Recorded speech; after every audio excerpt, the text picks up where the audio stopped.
Yes, we are live.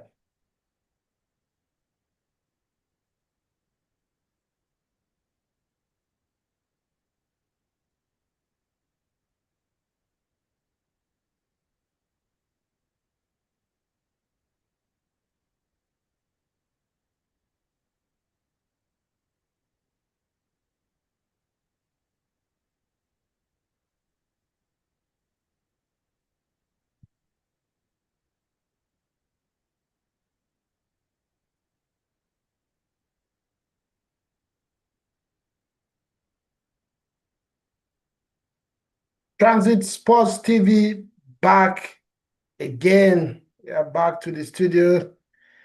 Brand new show, brand new season. The weekend games have come and gone, and obviously, results have come in, and we have to look at those results. The performances by teams, by players, scoreline, the table, the season is so much. There are so much transfer activities over the weekend. So we're going to look at some of these players, how they have performed in their first games, the teams that have made changes to their squad as well. So yeah, it's going to be a question and answer one as well, coming with your questions. And we are going to talk about them today. We're going to specifically look at these games. Liverpool obviously started the season with the first game against Bournemouth, winning that game 4-2, and Aston Villa played at a draw with Newcastle. Wolves lost 0-4 to City, and Manchester United and Arsenal rounded up the weekend with the 1-0 win for Arsenal at Old Trafford. So yes, we are looking at these games, and we're also going to have some extra to the program. We're going to have our surprise team of the weekend, our surprise result, the performance of the weekend in terms of players, the teams, and as well as the coaches. So think about them, and let's have your contributions on this one as we go on. Presently, Ubum, my brother, as usual, is here to do justice to this one with me, as usual. Ubum, it's been a while.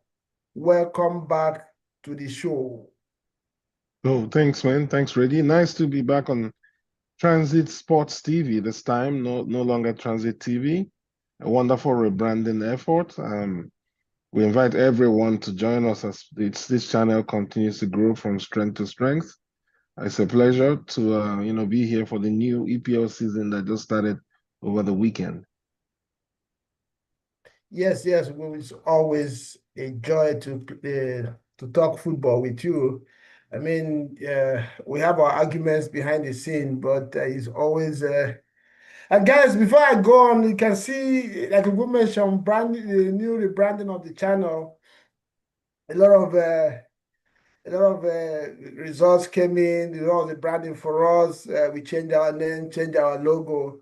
You can see my T-shirt I got it right here. This is a branding logo for Transit. But again, on top of it all, Ubum, my brother, my friend, thought it wise that I should also change my look, and he gifted me this top brand eyeglasses. This is Top Ford from Ubum, and I want you guys to please help me say thank you to him for this wonderful gift. I really appreciate it, Ubum, and I'm so honored to have you as a friend. You always find a way to beat me to these things sometimes, but that's it's nice. Thank you so much. And My pleasure, my brother. yes, sir, yes, sir, yes, sir. So let's get on to this one. Yeah, hold on, let me show what life here.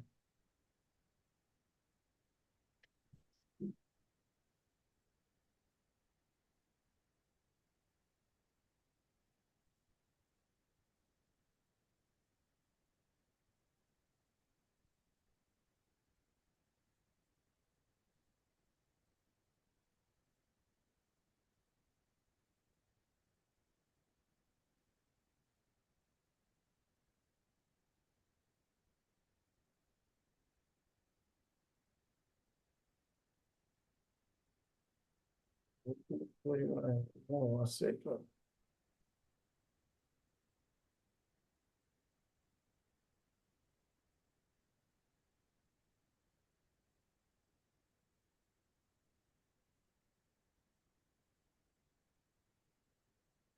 Okay, okay, okay.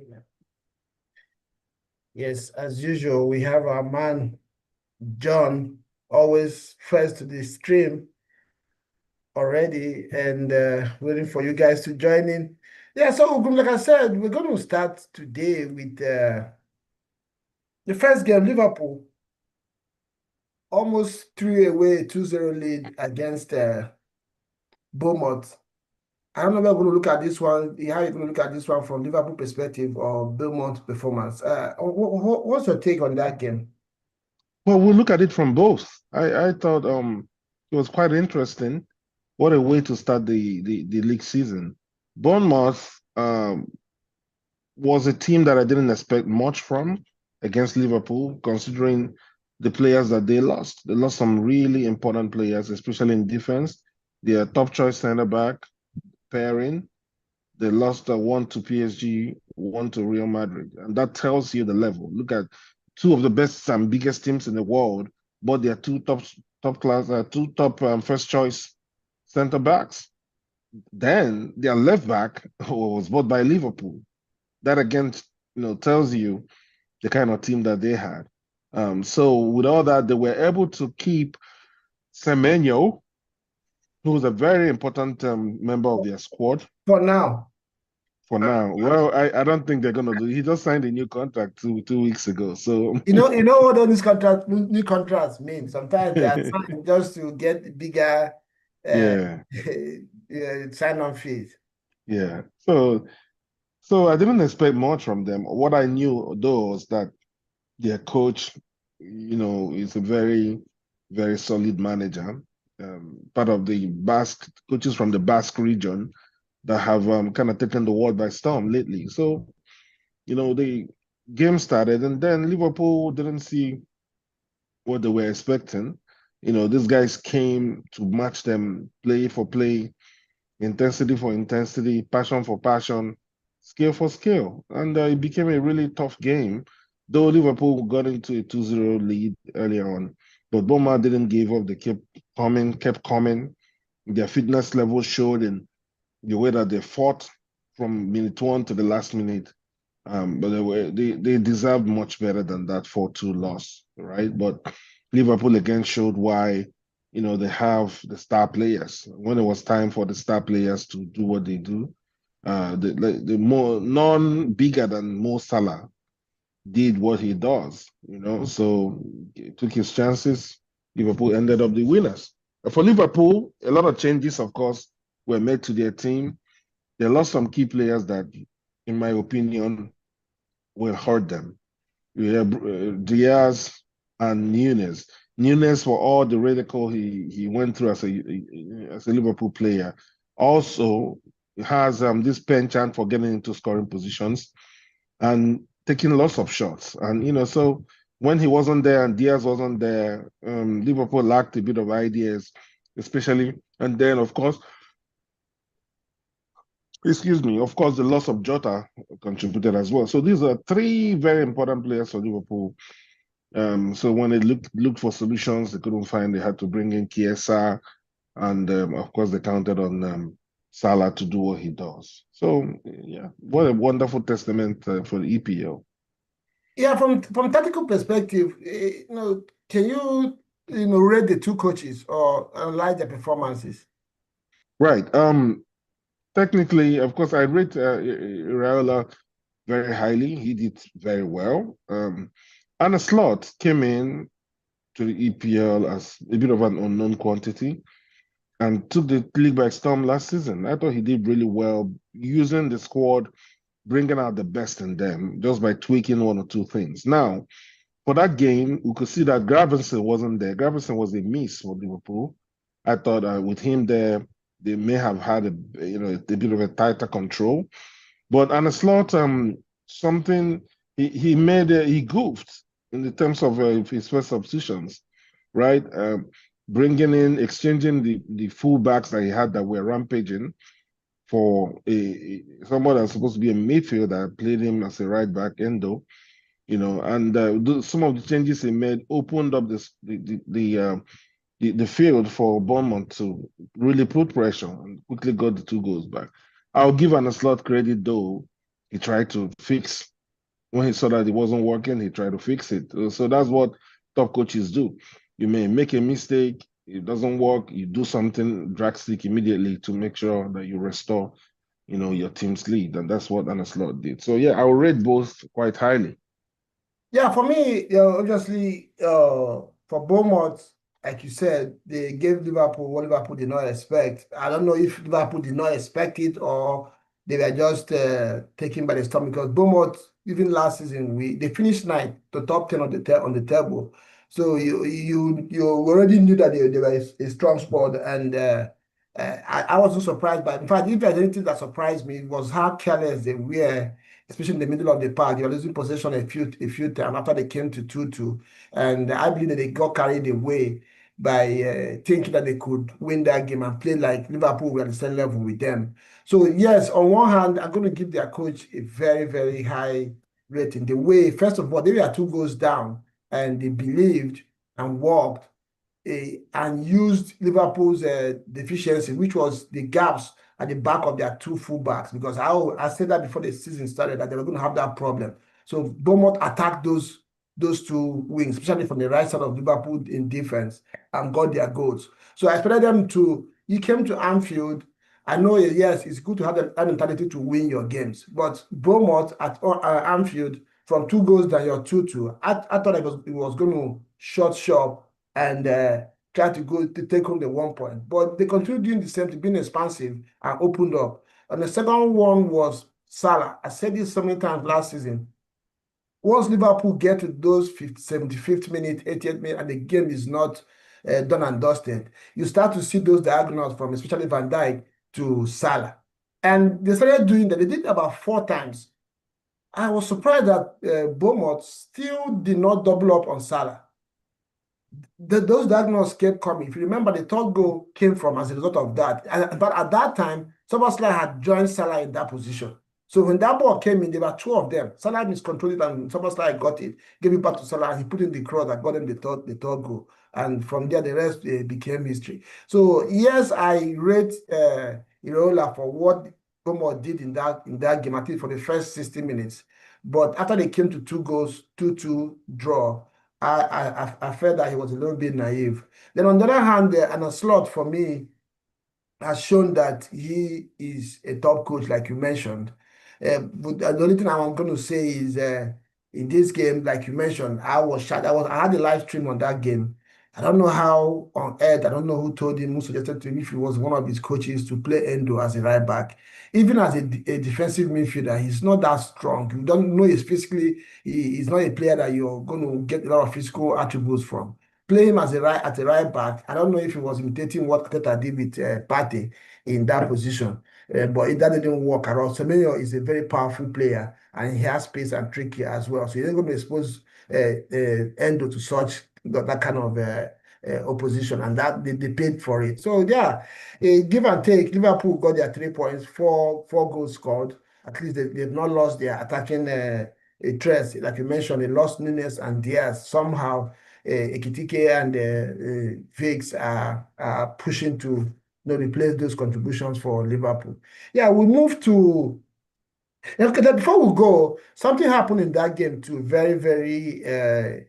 It's not something that we're going to overlook. Semenyo, you remember at some point reported to the referee that he was being racially attacked, and unfortunately, when the graphics came up, he was a Liverpool fan, allegedly, who was on a stretch a wheelchair that did that. I don't know. Ugum, can you talk about that and what did you make of Semenyo's reaction to that with vis-a-vis his performance? Well, um, racism has no place in our society. We'll say it on this channel, we'll say it wherever we get the opportunity to. Racism is evil, it's terrible, it's sad and it's bad. And for anyone listening to us and you're part of this, please stop it. Yeah, it doesn't take anybody anywhere, it doesn't do any good thing for anyone. Now, Semenyo, I thought his reaction was spot on. First of all, he reported the incident. That's what you do. If he had decided to stop playing, I wouldn't have blamed him. But if people handle things in different ways, he decided to continue and channeled his disgust and his anger and all that into his game, and was able to help his team claw back to 2-2 before they finally, lost the game. I thought his reaction was spot on in terms of reporting it and in terms of continuing playing and doing very well, right? I also want to give credit to the EPL and Liverpool and people that were in charge of what was going on that day. They singled out the person, identified the person, and quickly got the person out of the field and banned the person from coming to watch games. That's how you do it. You deal decisively with people that do this, identify them, and deal with them. Yeah, before I give my reaction, right there, Firmino is a very, very loyal and ardent fan of Transit Sports TV and is a Liverpool fan as well. So let's read some comments from him. He said, let him not do that fullback substitution again. Yeah, for sure. We are being hit from that fullback position. Frimpong and Keke is always playing highline. We are not known with racism. That man was very foolish with that act. Yeah, Firmino, I hear you there. Liverpool, one of the team that lost black players since time immemorial. Yeah, I cannot agree with you any more than that. Firmino, yes, racism, of course, we know is condemnable. We know what he has done to the sports. In fact, life generally, there's nowhere, there's no place in life for us as humans, let alone sports. But like you said, there's something that Semenyo did, which is what I have always said. I've not been in that position before, but I always feel that players as at this level, sometimes try and have some mental strength, and which was what Semenyo showed that day. He he showed that yes, this is not acceptable. Yeah, this is not desirable by me, but I'm going to respond differently. He continued playing on and was never distracted, never acted out on the pitch against any player, against any officials, and did his talking on the pitch and shut that fan down by scoring 2 goals. So this is, I think, if players somehow can find that this kind of strength to react this way, I'm sure a lot of these people that do this nonsensical acts will stop, because when you do this and it gives a players even more motivation to beat your team or to score or perform against your team, probably you have a rethink. Yes, the authorities they did what they needed to do that day, but we really want this out of our sports. Has no place in football or anywhere in humanity. We are all created by God, regardless of what you believe, and we should respect each other's mental stability and all that. So yeah, that was not uh, desirable at all, and we'll move from there. Yes, I don't know. You guys, let's have your take on this. Firmino has just given us his take on the comment section. We expect you guys to come up with your questions or reactions to these games. We will take them as we move on the show. And yes, my man in Boom, I don't know. I think he has a message on him. So the next game for the weekend was Aston Villa at home to Newcastle. That game was one of the difficult ones to predict for the weekend, and the results showed that Aston Villa has had a few movements in their team. A lot of players are leaving. John Bailey just left, and don't forget that they've also made a lot of signings in the last 3 years. Starting from when Gerrard was there, Unai Emery has come in now. It's been a lot of movement into that team. Last season they got some loans. Rashford played for Aston Villa last season, and Asensio came in as well, and they did some signings this season. A lot of those players, Rashford, you remember, is now on loan to Barcelona, and we. So I didn't know where I was going to go with that game, because these are two teams that, for me, I don't really think there is more that separates them.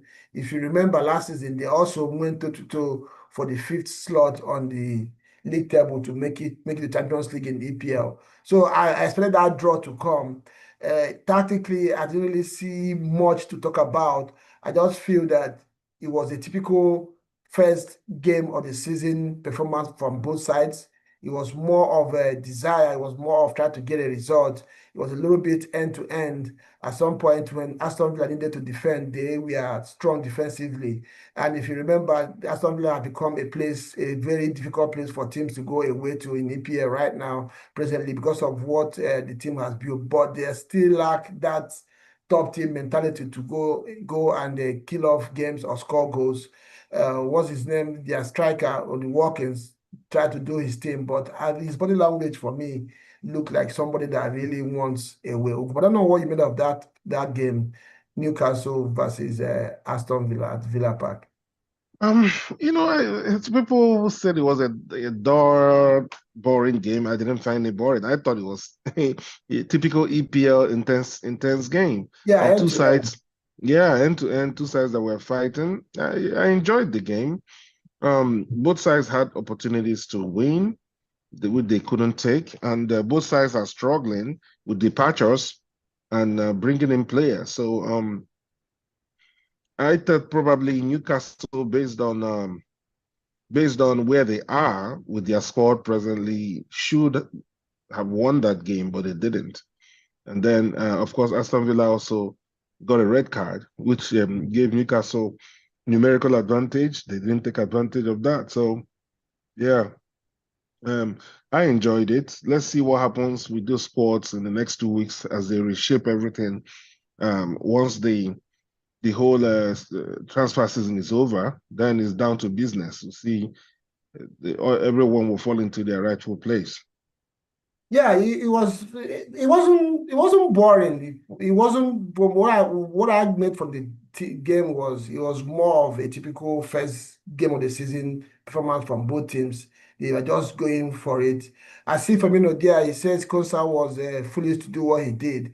I uh, I gladly want to blame him, but the what's his name was true on goal.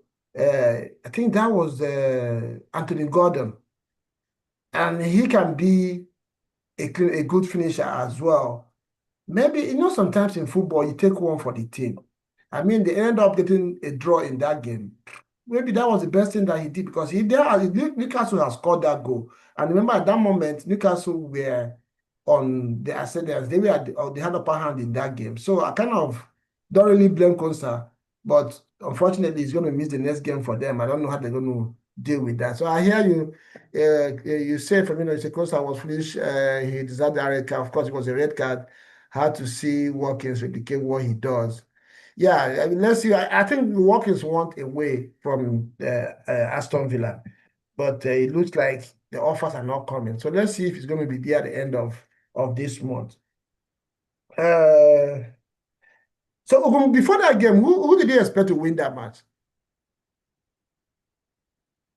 Honestly, I called it a draw. Yeah, Someone asked me, yeah, I called it a draw before the game, and that's how we finished. Yeah, that was what I thought. It was difficult for me to predict what was going to be the outcome because I feel that these are two teams that are almost at the same level right now in the EPL. Right. And they fought for the fifth position in EPL last season as well. So, and with Isak not being available for Newcastle, it was not going to be difficult for them to get the goals that they needed to wrap the match up. Then the next game was Wolves Manchester City. I have a little bit of I mean, a lot of people will think it's because you're not their fan. That game, I felt kind of weird. So let me get your take. What did you make of it, Ugo?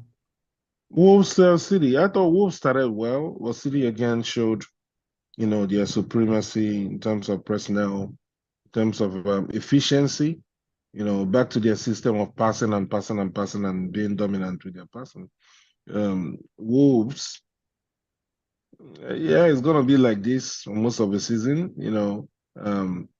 They will try, but if your personnel, if you guys are not zeroed in, if you're not zoned in the way Crystal Palace is zoned in and committed, you may end up losing most of your games, and that's what happened to them. Yeah, for me, like you said, Wolves started very well. They they were having a good game against City. But again, I don't know, maybe at some point they forgot their level. They forgot what they can do and what they should be able to do.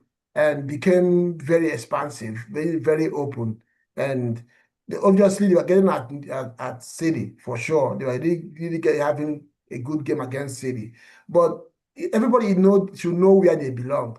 I expected them to be a little bit more compact and make it difficult for City to get at them. But they were open and they kept trying. I don't know if you remember, I said this last season. Pep just came up with this idea, and I don't think it's a coup. I don't know if it's a coup he did against other teams for people to believe that they can always play from back. Wolves was dangerously trying to play out from the back against a City team that had riders, had the Silva and all these people.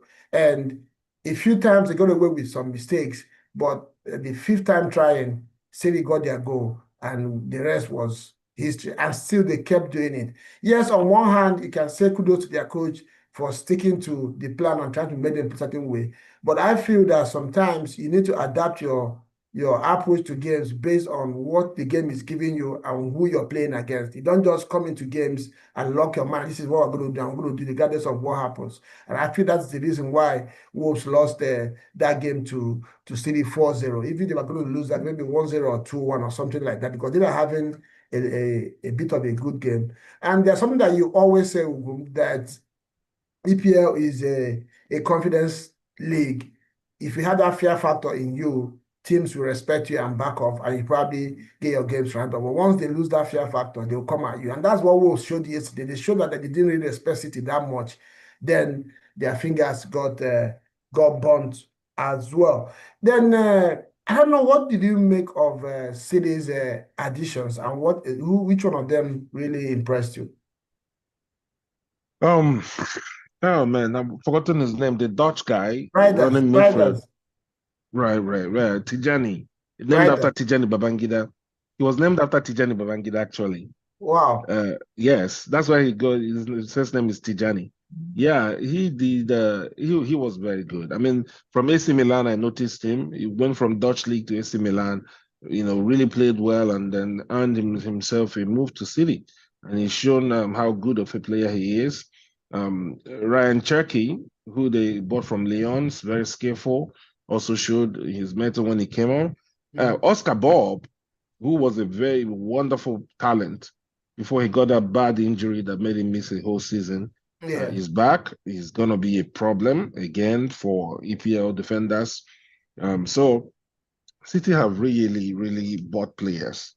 Now it remains to be seen whether those guys are in the same mold as the guys that were so dominant, consistently dominant over the years. So, yeah. Yeah, for me, yeah, Riders was, in fact, watching him on Saturday, I was like, oh, City have replaced KDB. Yes, KDB, obviously, they're not on the same level. But from what I saw from Riders on Saturday, you can see that they're not going to really suffer in that department. He is ready to provide and also has eye for goal. If what we saw against Wolves is anything to go by, the City is going to be a problem for teams, because if he's going to be able to provide those assists for Haaland and also can find goals for himself, then it's going to be a big problem. So for me, he was the biggest performer for me in City's game. Bernardo Silva is a player I've felt that beginning to lose it, especially physically.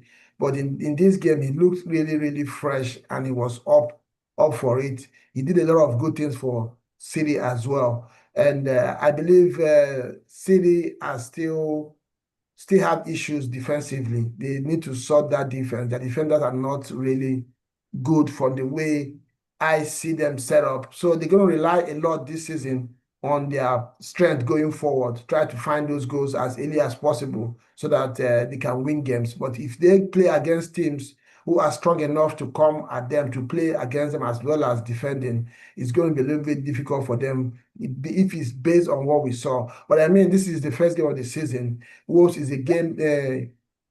Wolves is a game that everybody expected them to win. So yeah, we'll take that. Yeah, and that's interesting. Before we're going to round up this weekend's show with Arsenal, Manchester United. It was the game of the weekend. Everybody look forward to it. Arsenal travel to Old Trafford is a place that they've hardly won, regardless of the situation, any form, regardless of form or situation with either teams. Arsenal have always struggled at Old Trafford. It was difficult. I was a little bit what's the word I'm looking for now? I was a little bit apprehensive going into that fixture because especially for Sheshko and Bucharest. You know, Arsenal has signed Bucharest, the United signed Sheshko. If Sheshko were to score in that game and Arsenal loses or draw and there's no Bucharest, then the whole talk will start all over again. You know, so all I needed was 3 points, start the game. As an Arsenal fan, Liverpool has won, City has won. These are the teams you're going to battle it out with this season, you know, on paper. So the Arsenal had nothing more than to get 3 points from that game yesterday. I don't know, what was your focus for it? Are you going to talk about how the game panned out, or are you just okay with the 3 points and moving to the next game? No, we also have to talk about how the game went. Yeah, it was a good game. I was not skeptical. I was worried Well, exactly. because That's the yeah, word. because United, have bought well, and especially regarding the Cisco Gyökeres argument. Cisco is a player that I haven't watched a lot, but I liked just the sound of him. The little bit I got to know about him, I liked. I wanted Arsenal to buy him ahead of Gyökeres. That's the truth, right? I felt the potential is there. He was going to give more years and his athletic ability and everything. But Arsenal settled for Eucharist, and I'm thankful. I'm also happy that they did. For me, at that point, either of them would have served. I just knew that Arsenal needed a forward. Now, Arsenal have bought a forward that demands that they make a change to the way they play, right, to utilize his best qualities. And Yes. so that's where the work is now, and that I believe the squad they are putting in the work. During that game, like when we were discussing, we talked about it. The runs being made by the forwards are not divergent. I just saw a goal, one of the goals that City scored against Wolves over the weekend. Yeah, when Oscar Bob was advancing with the ball, he had Haaland on one side and I think it was Reinders or somebody on the other side. And both forwards were making runs towards, they stretched the field. Open it up. Haaland, yes, they opened it up. Like they were not making runs into the same place, making it difficult for the midfielder, advancing midfielder to pick a pass. And so you open it up and you also confuse the defenders by doing that. And so that was a problem. Martinelli, Saka, Eucharist were making runs into the same channels, and Odegaard was hesitant, trying to make up his mind and all that. So Odegaard is bearing the blame for that. But like Reggie rightly pointed out when we were discussing, it was more about the runs that were being made than the person that was supposed to pass. If you make the right runs, it makes it easier for the midfielder to use his chances. So overall, I thought that's now we're defensively resilient. I thought Gabriel and Saliba did their bit with Ben White, Calafiori. The team worked very hard defensively. I do not for 1 minute care or bother. I'm a lover of the beautiful game. That's one of the reasons I support Arsenal and I support Barca because I love the smooth football. But over the years, I've suffered a lot of defeats after playing beautiful football. And at this point, all I want is do what you need to do to win, right? So that because when the people that are talking start talking, they will not care. They forget They will about not the care. beautiful They will game. forget about the beautiful game you played and blame you for not winning trophies. So at this point, I just want do whatever you have to do to win trophies. Yeah. So that's where I am. Yes, Uguma, I'm with you on this one. Like you mentioned, if you want to pick the game apart based on how the teams performed, it was, I think Arsenal, we had came to that game with a resolute mindset that we're not going to lose this game today and find a way to win. Somehow they scored the goal that they had been scoring. the kind of goal they've been scoring for a while now in EPA. The last 2 seasons or so, they said they have 31 goals scored from corner kicks, highest than any other team in EPA. 11 goals more than any other team in EPA in that same duration. That tells you how strong they have been when it comes to corner kicks. Once they got that goal, they rest. And you know, when Ateta switches into that defensive mode in any game, Arsenal hardly lose that game or concede any goals. And obviously, Manchester United strengthened up top. They bought 3 front new players. That's going to impact their game. And United managed to drag Arsenal into playing how they want the game to be played. They were playing these diagonals 25 years, 30 years all over the pitch. And when you're not the one doing that, you have to run all over across the pitch to defend or support your player defensively. It tires you out and it kind of it puts you out of shape, even when there is a break of play. So most of the time, like you mentioned, Odegaard, he didn't have one of the games that he will want to remember in his career. But there are factors to it. The midfield was wide open. Secondly, I think he was caught in 2 minds so many times because he understands that now he has to play differently. Eucharist needs to be fed. Eucharist needs to get a service so he can score goals. So when he receives those balls on those half turns, the first thing is his natural instinct, which is to play with Saka the way we usually used to play. Maybe by the time he makes 1 or 2 touches, he remember that no, you have to play differently now. And as a player, if you are a footballer out there, you know that once you are caught in between two minds, your end product always going to end up wrong because you're not going to execute it the way you have executed it. So instinct is what makes football beautiful and makes impact in football. So Odegaard, I think there's going to be a lot of adaptation to do in that regard for Arsenal going forward. Like you mentioned, Martinelli, Saka, Odegaard and Eucharist are going to have to adapt their game, then as a team collectively as well, adapt to suit each other. So yeah, that result was for me a fair result. Maybe United would feel undone, they should have gotten something out of it. But when you say, if not for Rea is part of the team, he's the goalkeeper of Arsenal, he came to do his job. So if he makes save, you're not going to discount what he did in the game and say, if not for Raya. So yeah, Arsenal deserve to win, but they didn't play how they usually play. And I'm not going to say that United have not improved. This is not the same United we saw last season. If they continue to go this way and keep playing this way, they're going to get better results and win so much more games than they did last season. Let's take 1 or 2 comments from our viewers before I get your last word before you leave. I know you need to go somewhere. Yeah, we have John, one of our loyal viewers as well. He just came in. Manchester City news signings are on fire. John, he also said that Arsenal won by luck yesterday. Man, you keeper cost them that much. Okay, I hear you. Firmino, don't say Arsenal won by luck. The defense was something else yesterday. Also, rare respectively. Manchester City played with beautiful football yesterday, but they lost. So don't play a sweet game. Yeah. So yeah, these are some comments from our viewers. Ugum, before you leave us, Amorim made some interesting comments as usual after the game, and we know if it was the other manager that said those words, what would have happened? I don't know. What was your take on Amorim's post-game interview? Yeah, coaches say some are calling him delusional. Some believe what he said. He said that he knows his team can beat any team in the EPL. I think his team has improved. I've always, United are not quite as bad. It's just there's a level of imbalance in their squad, right? And again, coaching comes into play. Again, I'm looking at Amorim. I'm still a bit. I'm not quite there with Amorim as the coach.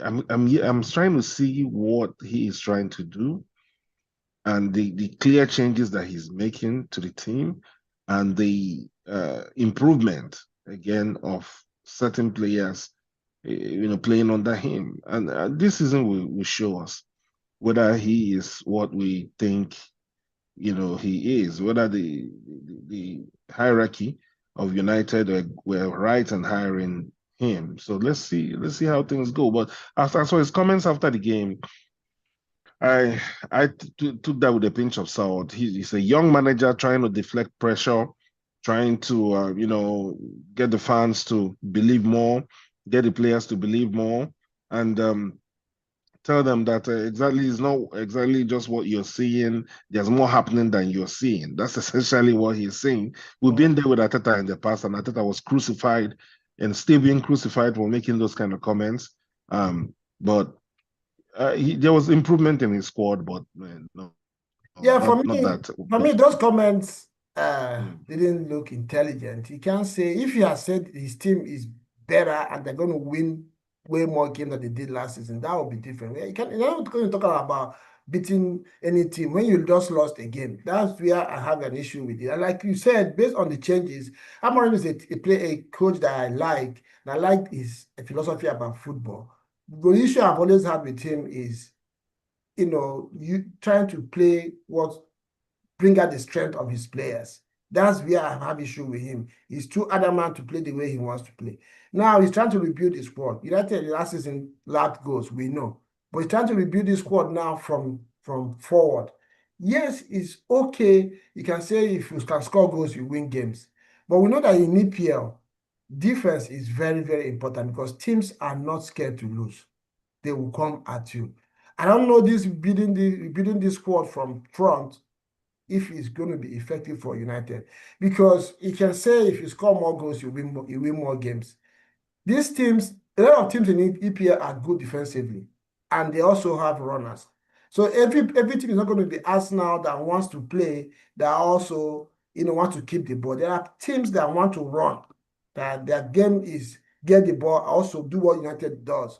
And if you're not good defensively, for you to have a player like Ahmad and you're playing him as a wing back and Bomo in front of him, I don't know how that works. That takes out a lot of what that guy can offer to the team. So, like you mentioned, Lugum, I like Amorim. I believe he will succeed in United if they keep him for the long haul. But there are still a few questions to be asked with regards to sometimes some of the comments that he makes in about games and some of the tactics that he deploys in matches as well. Umano, you have to go. We Yes. have a few minutes to go in the section. You can go. Let me continue with the guys. I have the viewers are really active out there making their contributions. All We right. keep taking that. We're going to talk about the surprise team of the weekend, the surprise player of the weekend, the coach, and the result that surprised us most. I'll take those on now and round up as you leave us. So, guys, like I said. The question now is which team surprised you most in this first weekend of the season? Which player really performed? Maybe give me one or two players you think we are really, really at it this weekend. And the coach that performed for you and the result that surprised you the most as well. For me, starting with the team, it's going to be Sunderland. Sunderland beat West Ham 3-0. I mean, I didn't watch that game live, but that result right there is one that is going to be talked about all through the season. And if this is how West Ham want to start their season this year, they probably will be steering the relegation. And remember, the last season was a little bit poor for them. And this is Graham Potter, who also went to Chelsea and didn't do well. So, yeah, for me, the surprise result of the weekend was Sunderland beating West Ham 3-0. And I don't know, you guys out there, which result was your surprise result of the weekend?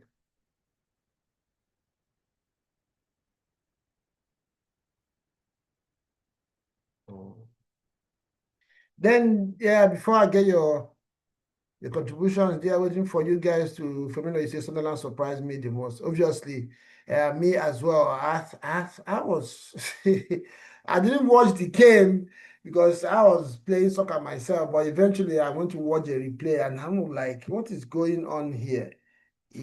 So yeah, it was for me a very surprising. So, for me, what did you make of the game? What was apart from the result? What did you really pick out that Sunderland did well against West Ham?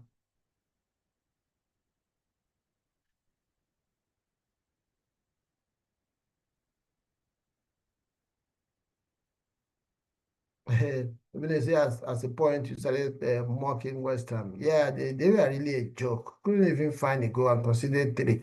I know they've lost a few players. They lost Kudus to Tottenham. Yes, but I mean, this is West Ham losing 3-0 to Sunderland. It was a shame, honestly. And then talking about the player of the weekend, for me, I give it to Semenyo.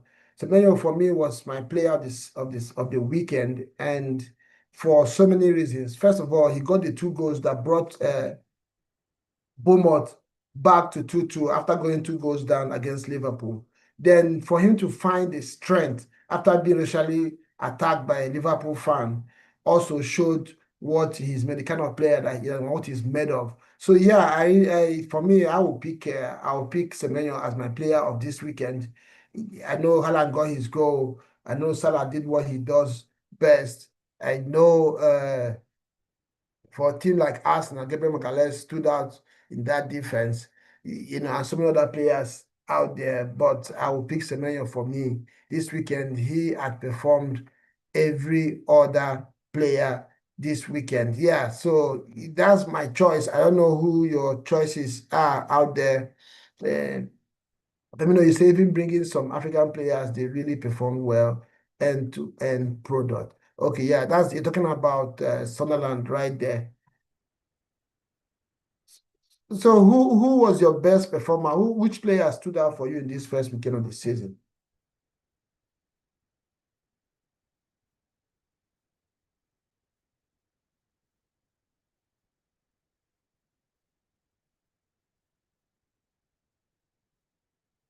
Yeah, Semenyo, I can also talk about Riders, the Tijani for Manchester City. He had a very good game. First game of his first game in EPL, and he performed that. We scored and provided an assist, and he was a thorn in the flesh of Wolves in that their defense. You can say Wolves is not really a strong team, but I mean, he only beat what is in front of you. He had a very good debut for me, as far as I'm concerned. Yeah, Riders. And you just mentioned it yourself, Firmino. That's another player I pick for the weekend. But I think my first choice would be Semenyo because of the strength that he showed. And don't forget that Bournemouth were two goals down, and he brought them back to 2-2 with two goals. And not just the goals that he scored, his performance as well was very, very. He was a thorn in the flesh of that Liverpool defense all through the game. And we go to the coach of the weekend.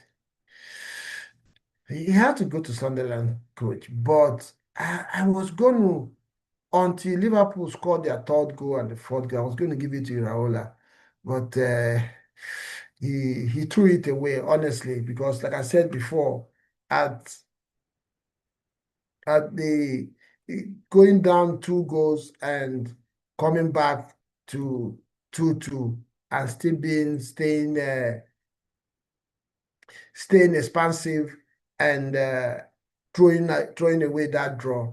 That's where he lost me right there.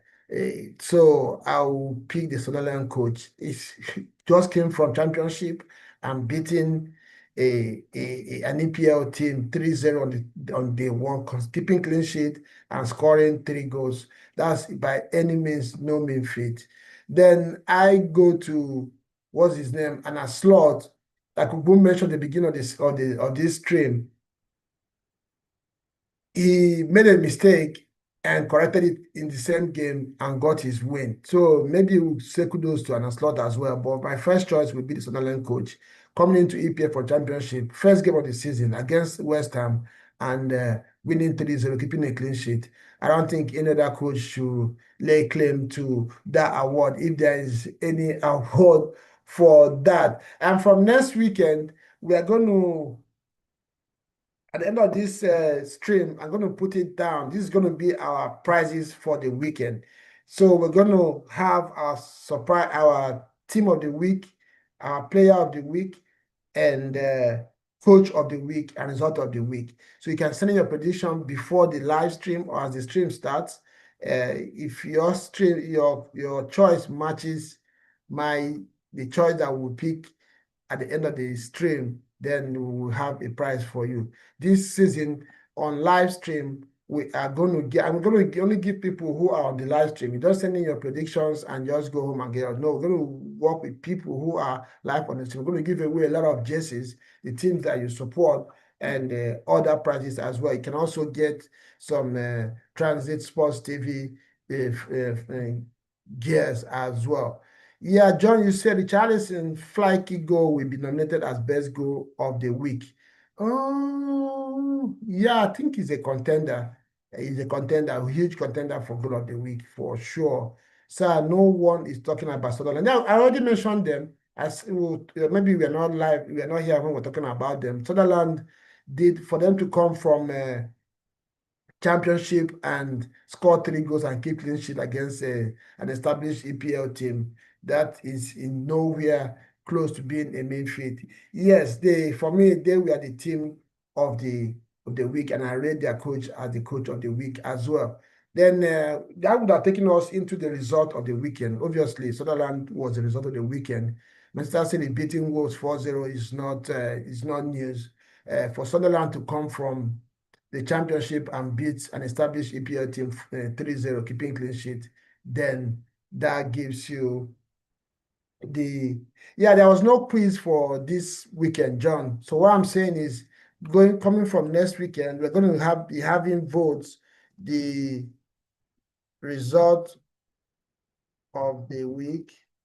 Let me put it on the chat. We're going to have the coach of the week, then player of the week.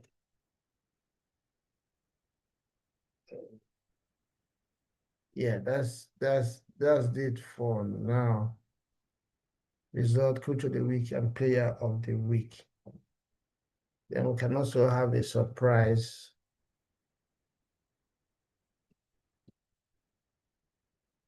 Yeah, that should be a surprise result of the week. That was supposed to be. That's not result of the week. Surprise result of the week. So we're gonna. These are the things that you're sending your nominations in before the live stream starts, and by the end of the game on Sunday. And this live stream, we're going to be doing it either on Sunday or Monday, depending on how the games go and how the fixtures are made. It's going to be mostly on Sundays. You guys can also chat, send in your suggestions in terms of time. What time do you think we should be having this live stream? Because I think this is interesting.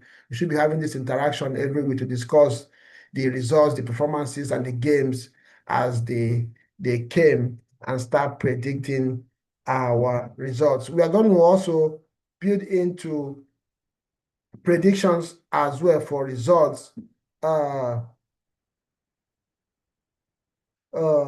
Johnny said, when are we to start predictions? Oh, I don't think anybody okay, what will happen is we'll probably be having a pre-weekend live stream where everybody will send in their predictions, and we'll record them. Then in this stream after the weekends, we will review the results and announce our winners. So you guys just keep an eye on our socials on YouTube, Facebook, Instagram. We're going to announce the module, how we're going to go this season. John, thank you for that question. Just keep an eye on our Facebook and our Instagram, and we're going to give you make a post on how we're going to go forward with this. This is very important. We want to give back to our fans out there and make this as interactive as possible going into the season. Probably we'll have our pre-weekend show, 5, 10, 30, 20 minutes show. We have to talk about the matches for the weekend and the matches we're going to focus on. Then you send in your predictions, which will be recorded. Then at the end of the weekend, we'll have our whistle, where we talk about this, how the games went, and announce the winners. Yeah, so guys, thank you so much for being part of this inaugural version of the weekend whistle, where we'll talk about the EPL, we'll recap the weekend, we will single out games that we'll talk about. Yeah, before the weekend, we'll also announce to you the games we're going to talk about after the weekend so that you can focus on those games. And when we come on the show, we'll break them down, give our opinions, and announce our weekend. Thank you guys so much. Yeah, pre-weekend show, we'll probably fix those for either Wednesday or Thursday. I will let you guys know what time we'll be doing it. And yeah, we'll go from there. Thank you, Femino. Thank you, John. You guys for always coming on the show. And I know there are other viewers out there, but you guys are not chatting. I see Henderson came on the show as well today. And yes, thank you guys. And I will see you again next time. Ciao.